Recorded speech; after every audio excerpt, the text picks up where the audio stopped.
LSP ini dianggap membangun jokower di kepolisian. Jadi saya lihat memang Listio Sigit Prabowo ini menempatkan teman-teman seangkatannya di posisi yang sangat seksi sekali, strategis. Ramai disebut-sebut komjen berinisial R. Banyak bener, ada 5 tuh sebenarnya. R-nya? R yang komjen. Banyak. Komjen yang R banyak. R ternyata banyak ya? Banyak. Kita pikir cuma Nanti 2 cuma 2. Ternyata 5. Aduh. Bang, siapa aja Bang? Coba Bang. Yang R. Maka ini kemungkinan adalah orang yang dimuluskan oleh PDIP. Nah ini bisa menjadi titik temu antara Presiden Prabowo dengan Megawati. Malah jadi kuda hitam ini. Hah? Jadi kuda hitam nih dia.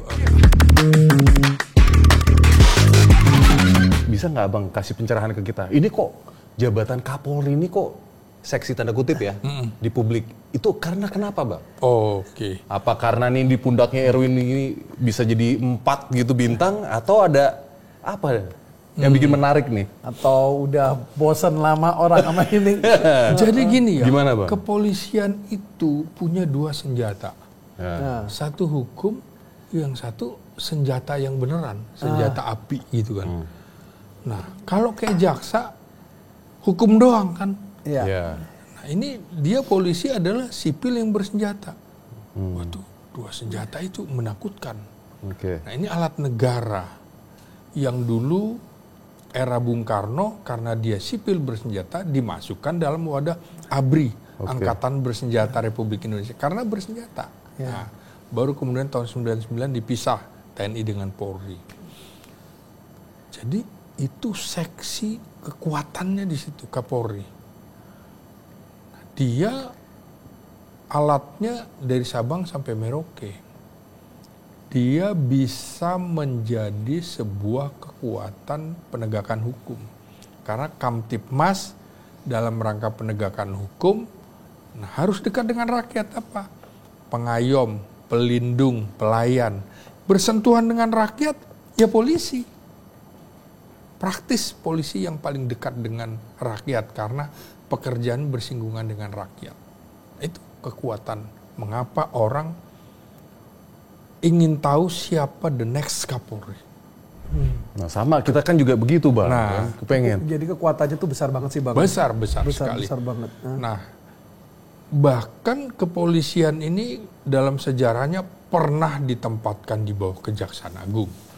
Pernah di Kementerian Hukum atau Kehakiman. Pernah di Kementerian Dalam Negeri. Pernah di Kementerian Hankam.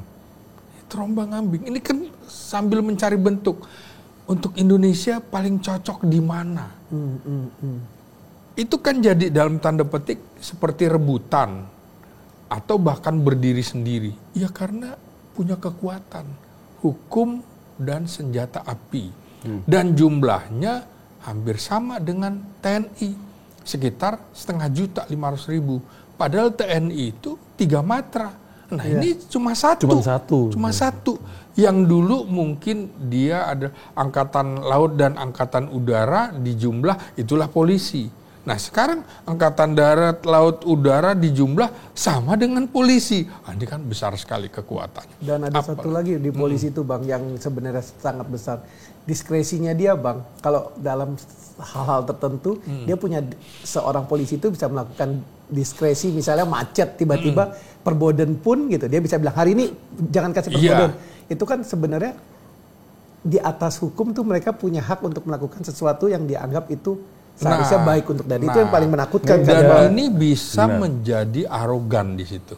Ingat gak peristiwa Cilacap tahun 2021? Kenapa Bang? Ketika Direktur Peralatan Angkatan Darat Brigjen Subagio dan keluarganya baru saja selesai sahur bersama di sebuah hotel di Cilacap, tiba-tiba dihentikan oleh seorang AKBP. Kalau nggak salah namanya Lalu Muhammad siapa begitu ya. Itu dia merasa bahwa HP-nya hilang. Oh iya. Ingat nggak? Ingat. Kan dia merasa bahwa punya diskresi memeriksa. Bayangkan seorang jenderal bintang 1 Angkatan Darat di stop dan keluarganya. Itu kan menjadi heboh. Iya, saya ingat. Nah, sampai kemudian akhirnya dia yang teledor. Dia taruh HP-nya di meja ini, dia ambil makan, terus kembali ke meja yang lain. Dia lupa. Nah, keluarga ini dituduh. Karena dia merasa sampai memeriksa saku keluarga dari Brigjen Subagio itu. Akhirnya apa? Angkatan Darat marah kan. Oh, ini jenderal gue diperlakukan gitu oleh seorang AKBP. Akhirnya apa terjadi? 9 jam dia dipaksa nggak boleh keluar. Karena harus mengakui perbuatannya, dia keliru dan harus membuat surat pernyataan bermaterai. Dari kepolisian datang waktu itu, Angkatan Darat marah. Loh ini kok arogan ini polisi sekarang. Harusnya kan gampang. Dia minta aja petugas hotel, telepon nomornya, itu bunyi.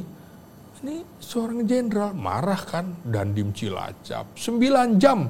Terus TNI bersenjata mengepung itu. Itu membuat perlawanan polisi nggak boleh. Jadi memang polisi itu gimana pun juga harus diawasi. Harus diawasi. Nggak, sama dengan TNI harus diawasi. Kalau enggak, mungkin kita aja kalau punya senjata, jalan juga Tapi kalau TNI aja kan nggak punya diskresi, dia kan komando kan. Iya, itu bedanya.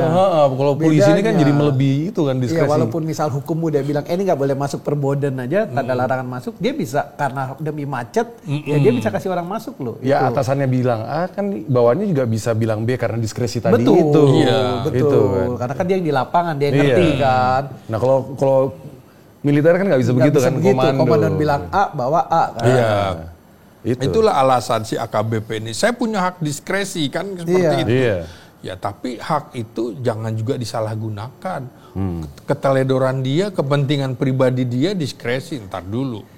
Itu. Dan itu Bang, banyak yang terjadi di daerah-daerah yang entah polisi. Ya biasalah kasus-kasus yang kecil tiba-tiba dengan karena saya polisi diambil dulu, ditanyain dulu segala macam itu kan banyak banget kejadian. Iya sama dengan misalnya razia lalu lintas. Saya pernah tuh di stop, saya bilang, saya tanya mana tanda sedang ada razia. Oke. Kemudian mana perwiranya? Karena saya tahu aturan kan. Saya tunggu perwiranya sampai sini dan saya akan ngobrol dulu. Ternyata nggak ada. Nggak bisa nih, ini juga liar saya bilang, nggak bisa sembarangan gitu. Nah persoalannya, masyarakat yang nggak tahu, itu bisa diperlakukan sewenang-wenang kan. Jadi mereka punya kewenangan, tapi nggak boleh sewenang-wenang. Siapapun, ya mau polisi maupun TNI, kewenangan itu nggak boleh jadi kesewenang-wenangan. Nah gitu. Nah Bang, nih sekarang kita balik lagi ke the next Kapolri LSP-nya siapa nih penerusnya? Ini setidaknya nih ada beberapa catatan kecil lah, beberapa kelas-kelas Komjen. Ini kan udah sedikit lagi nih Bang. Apa yang Abang tahu nih dari Komjen Pol Fadli Imran? Jadi gini ya, di dalam undang-undang kepolisian itu yang berhak menjadi Kapolri adalah orang yang pangkatnya satu step di bawahnya, berarti komisaris jenderal. Jadi semua komisaris jenderal, baik yang di dalam struktur kepolisian maupun di luar, berhak punya kewenangan itu. Tito pernah di luar struktur, kepala BNPT, Badan Nasional Penanggulangan Terorisme, jadi Kapolri. Jadi tidak mesti dari lingkungan kepolisian. Nah ini seperti Fadil Imran ini, teman seangkatan dari Kapolri, lulusan Akademi Kepolisian 1991. Nah, kalau saya melihatnya begini ya, kemungkinan Presiden tidak akan, mencari dari teman seangkatan Listio Sigit Prabowo, Akpol 1991. Alasannya apa? Alasannya dianggap segeng. Dengan LSP ini? Dengan LSP ini. Karena LSP ini dianggap membangun jokower di kepolisian. Gimana pun juga Presiden Prabowo sebagai presiden baru pengganti tentu nggak ingin dong bahwa ada matahari kembar, ada loyalitas ganda seperti itu. Jadi dari 6, kalau nggak salah sekitar 6 lulusan Akpol 1991 yang menjadi komisaris jenderal polisi, itu menurut saya rasanya agak tidak kecil. akan dipilih oleh Presiden Prabowo. Ini Fadil Imran ini bro, ini padahal jabatan sekarang nggak main-main loh. Oh iya. Apa Kabaharkam dia, Polri dia. Nah, Kabaharkam ini dulu Timur Pradopo hanya sementara tuh dari Kapolda Metro Jaya, Kabaharkam hanya berapa hari, sehari, hanya seperti minjam jabatan untuk jadi bintang 3, betul. kemudian jadi Kapolri. Ya itu kan special case bang, karena kan dia dari Irjen kalau Timur Pradopo dan dikomjenkan dulu kan. Dikomjenkan dulu. Baru ini. Tapi kalau ini kan dia kan udah dari Kapolda juga Metro kan gitu loh. Jatim dulu, Jawa Timur, Kapolda Metro Jaya. Jadi saya lihat memang Listio Sigit Prabowo ini menempatkan teman-teman seangkatannya di posisi yang sangat seksi sekali, strategis. Dari mulai Kabar Reskrim, Kabar Intelkam, Kabaharkam. Nah, itu orang dia semua. Itu 91 semua. Ditambah Kepala Badan Nasional Narkotika 91. Lalu teroris, penanggulangan teroris BNPT itu Pak Edi. Bukan. Terus yang Iqbal, Muhammad Iqbal, Sekjen DPD, nah itu 91 juga. Nah jadi orang kan melihatnya itu posisi Kabar Reskrim. Kabar Reskrim itu bisa dibilang orang ketiga tuh. Iya. Orang ketiga. Nah orang keduanya kan Wakapolri kan. Betul. Jadi ini kalau di yang utama di kepolisian itu kan reserse, ya kan? Kalau di Angkatan Darat ketiganya seperti Panglima Kostrat gitulah ya. Nah, kemudian kalau di Mabesnya memang Irjenat, maka kalau di Mabes Polri Irwasum itu seksi juga, punya peluang besar. Berarti menurut Abang Ginting ini Kabar Reskrim sekarang ini peluangnya juga rada-rada kecil dong nih. Dia mau bilang 0, 91. Wahyu Widodo ini. Iya, karena begini juga publik melihatnya dalam kasus nih ya. Kasus sudah tapi belum. Kasus asli tapi palsu kan itu kan. Soal ijazah, nah, kan seperti ini ya. Ijazah yang asli ya kan gitu kan. Saya ngikuti aja kata-kata seseorang itu sudah tapi belum. Asli tapi palsu. Ya sama seperti. Kalau mau ketawa aja loh bro. Terus. Ini menjadi perhatian publik. Karena begini ya. Polisi itu bukan hakim. Nah ya kan. Dari penyelidikan ke penyidik baru hakim yang memutuskan. Nah ini tiba-tiba kepolisian menjadi kontroversi dalam kasus ini. Saya nggak bilang ijazah ini asli atau palsu ya. Bukan kewenangan saya bukan ilmuwan hukum, saya ilmuwan politik. Jadi publik akan melihatnya seperti itu.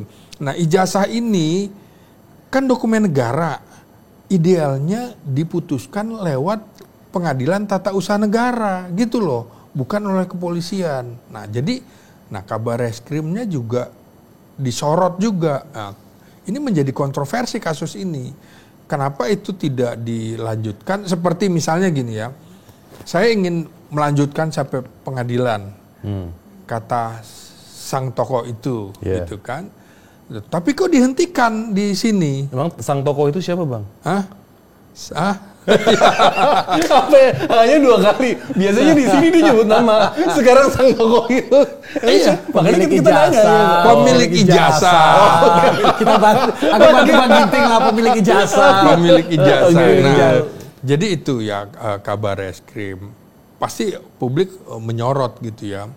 Nah ini seperti itu. Jadi teman-teman Listio Sigit yang ditempatkan di posisi strategis itu menurut saya karena Listio Sigit bagian dari gerbongnya presiden yang lama, Jokowi, sebutkan, maka kemungkinan yang beririsan dengan Listio Sigit Prabowo nggak akan dipilih. Angkatan 91 itu. 91. Sebenarnya saya kepengen bahas juga beberapa angkatan 91. Cuman kalau udah pintunya kayaknya kecil gitu kan buat apa? Nah sekarang saya tanya nih. Sebut aja 91 siapa aja. Oke, ini sekarang ya jabatan Kabain Telkam deh. Syahrar Diantoro. Nah, itu kan 91 kan? Itu 91 juga tuh. Nah, berarti ini ada yang sebelumnya. Irwasum nih.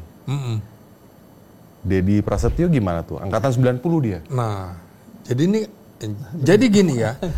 Posisi Listio Sigit Prabowo ini memang dia melampaui angkatan 88B, iya kan? Iya, Iya kan? 88, 89, Iya kan 88B, 89, 90. 90. Iya kan?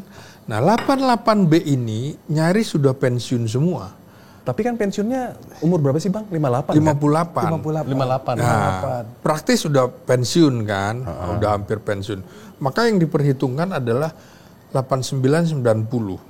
Nah, 89 kan masih ada, bahkan banyak, mungkin sekitar 11 atau berapa yang menjadi bintang 3. Banyak, cukup banyak. Dari mulainya Wakapolri Ahmad Doviri itu. Yeah. Nah, kemudian ada siapa yang komandan Brimob itu? Nah, itu juga 89. Belum lagi yang lulusan terbaik ya, 91 juga Wahyu Widada kan? Nah, itu tentu orang melihat nih 89 ini punya peluang. Tapi kok sampai Juni ini belum ada pengumuman dari istana soal perpanjangan masa dinas Ahmad Doviri.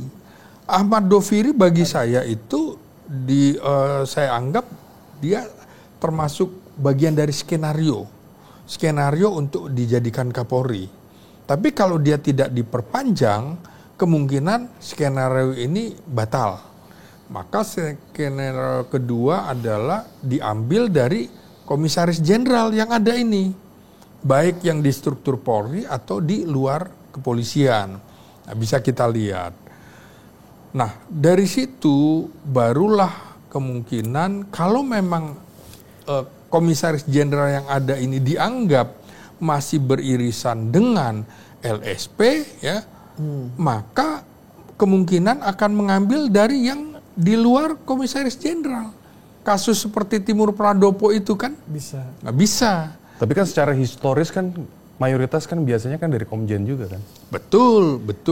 Kebutuhan. Iya, ini kan dalam beberapa kasus di angkatan udara, di angkatan laut seperti Agus Supriyatna, kan cuma berapa hari dia menjadi Kasum, Kepala Staf Umum TNI, baru kemudian menjadi Kasau. Begitu juga Ade Supandi hanya sekitar 3 bulan menjadi Kasum, kemudian naik menjadi Kasal. Nah, ini juga bisa kalau dianggap bintang 3-nya masih bagian dari pengaruh presiden yang lama. Itu Agus Supriyatna, kemudian Ade Supandi itu diangkat menjadi bintang 4 karena dianggap bahwa bintang 3 di AL dan AU sebelumnya masih bagian dari pemerintahan Presiden SBY. Seperti itu misalnya. Maka bisa dilakukan pergantian. Nah, ini juga sama. Menurut saya masuk akal aja juga kalau komisaris jenderalnya mulai kapan misalnya? Prabowo itu kan baru Oktober, akhir Oktober. Kalau mutasinya kira-kira November ke sini berarti Prabowo tahu. Nah, tapi kalau yang sebelum November berarti dia persetujuannya jadi komisaris jenderalnya disetujui oleh presiden yang lama, yang terdahulu, Presiden ya? Jokowi. Okay. Jadi kita lihat aja, ini kapan mulai komisaris jenderalnya? Kalau sebelum November 2024 diduga masih ada keterpengaruhan dengan Presiden Jokowi, maka kemungkinan yang akan dicari yang masih di Irjen. yang dicari Komjen yang atas persetujuan Presiden Prabowo. Kalaupun tidak, maka Prabowo juga akan berhitung titik temunya dengan siapa, gitu.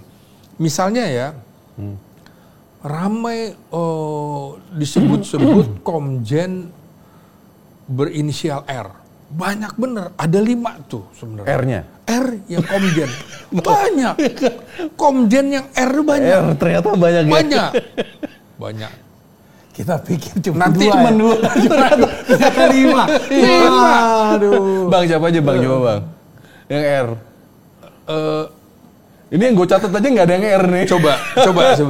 Nih, ini malah angkatan Akpol, Bang. 92 ini dia nih malah nih. Jabatannya juga nggak main-main nih, Sekjen Kementerian Hukum nih. Akpol 92. Komjen Pol Niko Avinta nih. Nah, Karo-karo tuh. Nah, iya kan? 92. Ini 92. Padahal ada yang bintang 3 R-nya ada 5. Coba aja buka. Ada lagi nggak nih? Bisa jadi buka jadi. Oh, ada buka. lagi nih, Komjen Pol Pancaputra. Nah, RZ kan depannya Iya, kan. RZ. Nah, ini sekretaris ini Terus, utama Lemhanas nih, tapi Akpol 90 nih. Nah, terus ada lagi coba ya, Raden siapa? RR5 itu. Nah, ini sebetulnya kan misalnya nih Komjen Wahyu Hadiningrat nih. Jabatannya nih. Rahmat Widodo tuh Komjen. Bintang berapa? Bintang 3. Nah, makanya. Wakil Cyber BSSN. Nah, R juga tuh. Apa yang bacaannya apa, Bang? Itu, Bang. jadi gini saya lihat. Prabowo ini sedang menjalin hubungan yang lebih erat lagi dengan Ketua Umum Partai Pemenang Pemilu Legislatif. Siapa? Ya, Ketua Umum PDIP, Megawati. Kan terakhir ini ketemu, kalau dulu kayaknya mau ketemu susah gitu kan. Dari pertemuan April, kemudian sekarang pertemuan kemarin 2 Juni itu kan. Nah di sini menurut saya titik temunya, kan ada namanya Rudy Herianto, ya kan? Ini non-akpol, lulusan SEPA-PK. SEPA-PK itu Sekolah Perwira Prajurit Karir Kepolisian tahun 1993. Rudy Haryanto Adi Negoro atau Adi Nugroho begitu ya. Pernah jadi Kapolda Banten, sekarang jadi Sekjen di Kementerian Kelautan dan Perikanan. Nah ini bintang ketiga non-akpol. 93 tapi udah bisa bintang 3. Saya tentu lacak nih, nggak mungkin kalau dia tidak mendapatkan backup dari kekuasaan. Kekuasaan waktu itu adalah ketika Presiden Jokowi masih berkongsi dengan PDIP. Maka ini kemungkinan adalah orang yang dimuluskan oleh PDIP. Nah ini bisa menjadi titik temu antara Presiden Prabowo dengan Megawati. Malah jadi kuda hitam ini. Hah? Jadi kuda hitam nih dia. Kuda belang-belang mungkin. Ya, merah oranye ya. Iya. Nah, jadi Rudy Haryanto ini kemungkinan bisa menjadi titik temu antara Prabowo dan Megawati untuk mendorong misalnya membuka tabir-tabir kriminal atau dan lain-lain. Nah ini bisa menjadi titik temu, tapi Rudy Haryanto ini akan pensiun 8-9 bulan yang akan datang. Februari. Jadi dia kelahiran 68, jadi sekitar 57 menjelang 58, 9 bulanan lagi. Nah berarti kalaupun Rudy Haryanto menjadi Kapolri ya, maka dia hanya sementara, baru nantinya akan diambil dari bintang 2 yang lagi-lagi irisannya dengan LSP itu jauh. Jadi harus dicari yang irisannya jauh. Jadi masuk akal sebenarnya. Saya selalu melihat pergantian-pergantian itu pasti dicari yang tidak ada irisan dekat dengan penguasa lama. Itu lazim saja sebenarnya. Jadi akan terjadi yang namanya delistiosigitizasi. Gitu. Malahan ya? Iya, itu wajar. Sama dengan de-Jokowisasi. Itu akan terjadi. Dilakukan semua. Sama dulu de-SBisasi, de-Megaisasi. Wajar aja sebenarnya. Kalau ganti lokomotif, gerbongnya diganti. Kalau bisa malah ring nolnya presiden terdahulu itu nggak dipakai sama sekali gitu ya? Iya, jadi wajar aja. Tinggal kemudian loyalitasnya kemana? Sebenarnya kalau abdi negara itu, dia harus loyal kepada negara, bukan kepada orang. Jadi loyal terhadap tugasnya. Kalau itu dilakukan, maka dia akan selamat. Nah, gitu, profesional. Nah, gitu. Polisi yang profesional. Gitu. Nah itu apa karena ini Bang, apa ya maksud gue tuh, pemimpin baru sama pemimpin lama kan biasanya kan, ya lo kan tahu, kalau pemimpin lama kan udah nggak bisa lagi tuh. Maksudnya ngebersihnya lama nggak? Bukan gitu juga maksud lo? Bukan, makanya semuanya itu kan harusnya kan kiblatnya ke pemimpin baru. Iya. Karena kan pemimpin baru yang pegang kekuasaan, Bang. Iya. Iya kan? Iya. Safety juga buat karirnya mereka semua. Nah bayangkan itu 10 tahun pemerintahan Jokowi. Berarti kalau dia dari mulai kombes ya sampai bintang 4 kan? Terjadi pada Listio Sigit kan? Iya. Dia menjadi ajudan di awal 2014 kan? 2014. Maka di 2019-an dia sudah menjadi, kan terlalu cepat nih. Dari kombes tiba-tiba 5 tahun kemudian udah jadi bintang 4. Kan hitungannya tiap tahun naik pangkat itu kan. Iya. Nah, itu yang nggak bisa juga menurut saya. Kenapa? Itu menabrak aturan, merusak pembinaan karir. Yang lain akhirnya melongo. Loh kok harusnya giliran angkatan gua nih. Nah, kira-kira gitu. Dia melompati itu tadi. Melompati apa? 88B, 89, 90. Belum lagi sebelumnya Tito di era Jokowi juga. Yang harusnya era 83 dari Sutarman yang 81 mestinya gantinya 82 83. Siapa? Waktu itu Budi Gunawan, Budi Waseso misalnya kan. Yang 83 tiba-tiba 87. Bayangkan. Berarti 82, 83, 84, 85, 86, 87. 56 angkatan Tito. Dikembalikan lagi ke Idam Aziz yang 88. Tapi kan mestinya juga belum 88, masih sebelumnya harusnya. Iya. Ya harusnya justru baru angkatan Tito itu, atau sebelumnya 86. Kan misalnya dari 81, 83 dulu, 85, kira-kira gitu ya. 86, iya, Nah ini kan lompatannya gitu. 88. Ya ini melompat. Jadi di kepolisian itu hancur-hancuran. Malahan nih Bang. Hancur-hancuran. Dan ini Jokowi merusak ini. Nah, ini kan tantangan berat siapapun Kapolri yang baru ini kan membetulkan merit system di Kapolri ini lagi, iya. Bang. Makanya nggak gampang banget untuk milih Kapolri yang bisa membenarkan ini kan, Bang. Nah. Karena kan udah, wah loncatnya yang harusnya ini ke sini kan udah berantakan semua, Bang. Karena ya Pak Jokowi selama 10 tahun akhirnya banyak melakukan hal-hal seperti itu kan. Nah jadi kan idealnya menurut saya itu sekitar 3 tahun lah. Baik itu Kasat, Kasal, Kasau, Kapolri, bahkan Panglima TNI. Kalau setahun bikin apa? Kayak Idam Aziz gitu kan. Ya akhirnya jadi Kapolri sementara dulu ya. Nah, iya, jadi sementara aja kan nggak bagus kan. Buat menaruh Kapolri yang nantinya itu. Iya kan dia harus menjalankan program yang sebelumnya, baru selanjutnya.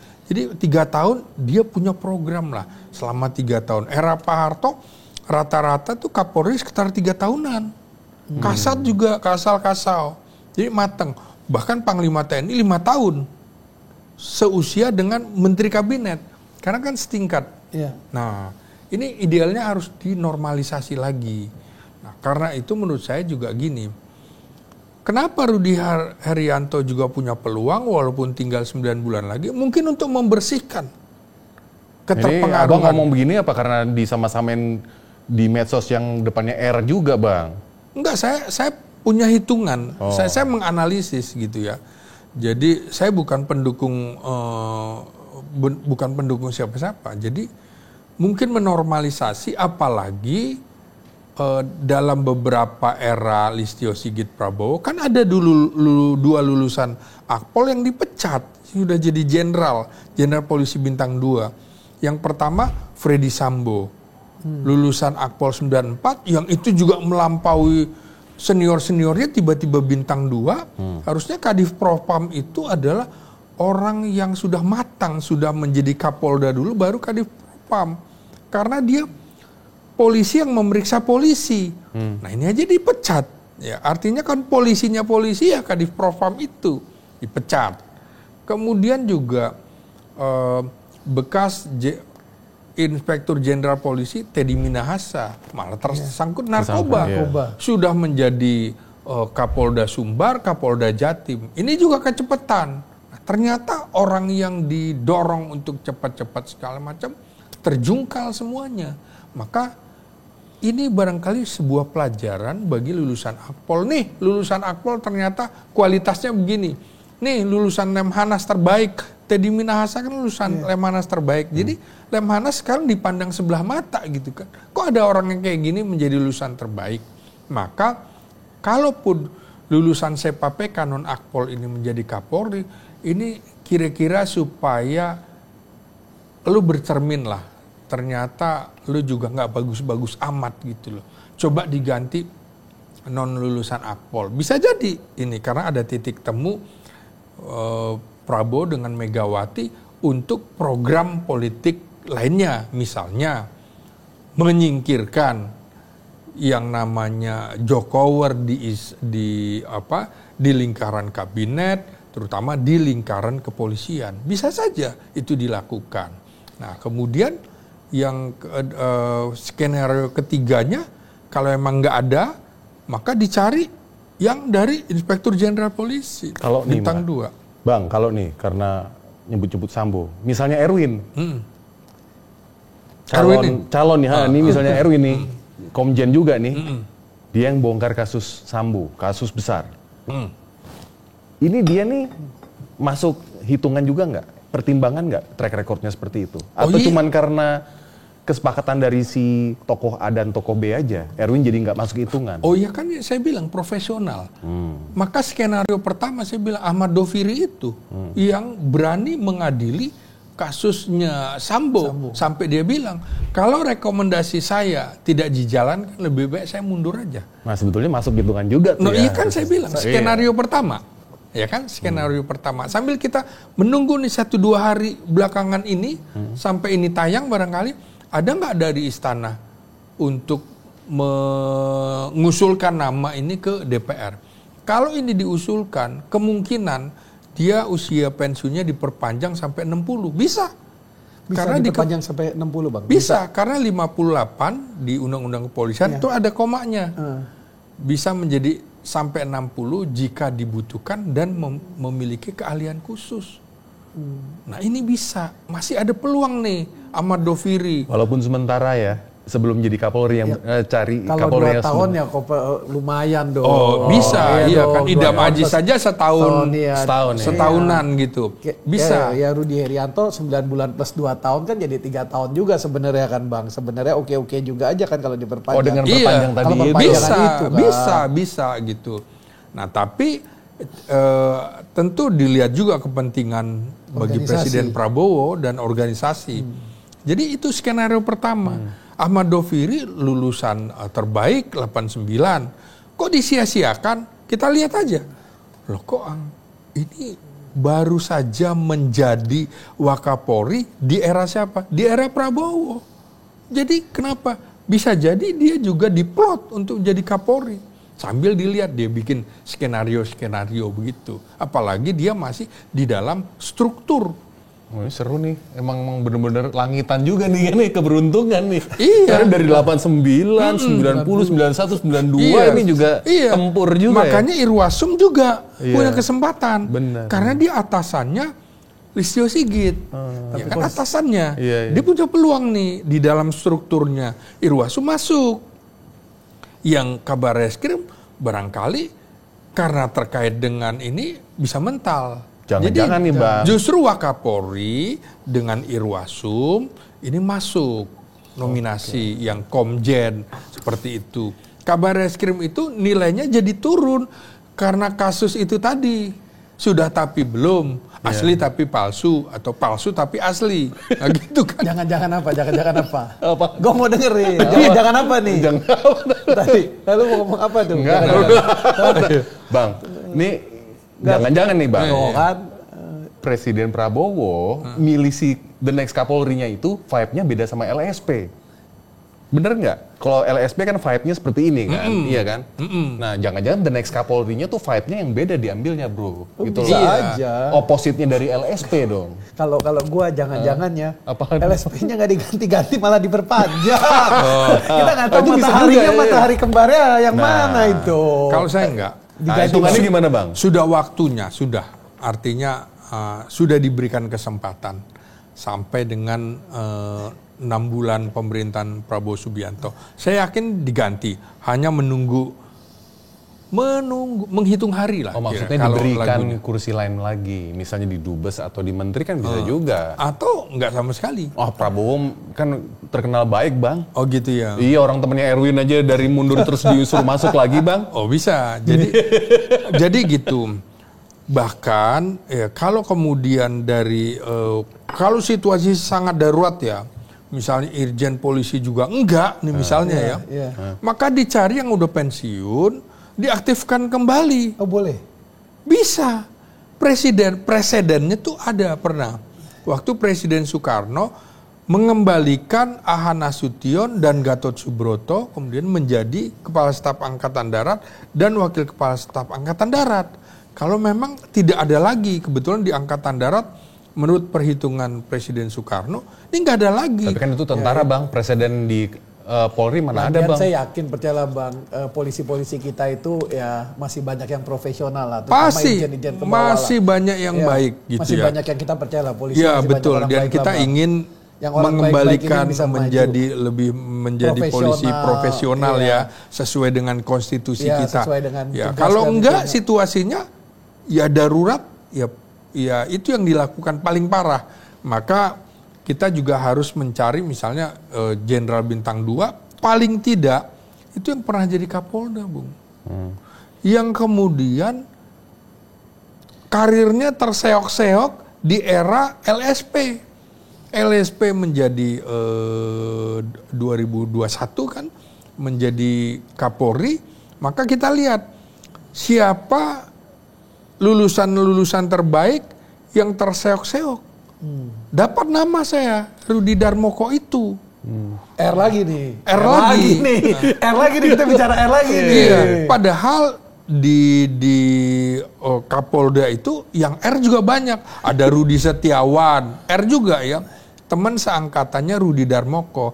Yang ini mulus sudah menjadi Kapolda Jabar kemarin, deputi di KPK yang kemudian dipindahkan.